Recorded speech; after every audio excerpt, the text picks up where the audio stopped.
गणेश विसर्जन मिरवणूक व ईद ए मिलादच्या पार्श्वभूमीवर पोलीस स्टेशनच्या वतीने जामखेड शहरात रूट मार्च व दंगा नियंत्रण प्रात्यक्षिक पार पाडले। जामखेड पोलीस स्टेशनचे पोलीस निरीक्षक दशरथ चौधरी यांच्या मार्गदर्शनाखाली जामखेड पोलीस स्टेशनच्या हद्दीत कायदा व सुव्यवस्था अबाधित राहावी यासाठी सातत्याने उपाययोजना करण्यात येत आहे। याच अनुषंगाने सुरू असलेला गणेश उत्सव व उद्या दिनांक 5 रोजी मुस्लिम बांधवांचा ईद ए मिलाद सणाच्या पार्श्वभूमीवर आज दिनांक 4 सप्टेंबर रोजी सकाळी जामखेड पोलीस स्टेशनच्या हद्दीत खर्डा चौक या ठिकाणी रूट मार्च काढण्यात आला। मी पोलीस निरीक्षक दशरथ चौधरी नेमणूक जामखेड पोलीस ठाणे।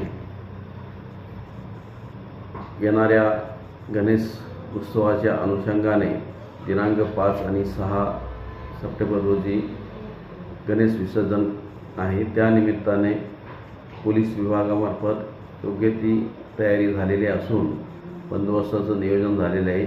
आज रोजी त्याच उद्देशाने रूट मार्च घेण्यात आला। रूट मार्चमध्ये जवळजवळ 6 अधिकारी, 50 अंमलदार, 54 होमगार्ड असे अंमलदार होते। पोलीस विभागामार्फत योग्य ते नियोजन करण्यात आलेले असून जामखेडच्या लोकांनी अगदी आनंदात आणि निर्भयपणे गणेश विसर्जन करावे, कोणत्याही प्रकारचा अनुचित प्रकार होणार नाही याची दक्षता घ्यावी। योग्य तो बंदोबस्त आहे, कोणीही कायदा मोडणार नाही याचं सर्व पब्लिकने कायदा हातात घेऊ नये, अशा व्यक्तीची गैर केली जाणार नाही। पोलीस विभागामार्फत योग्य ते काळजी घेण्यात आलेली आहे।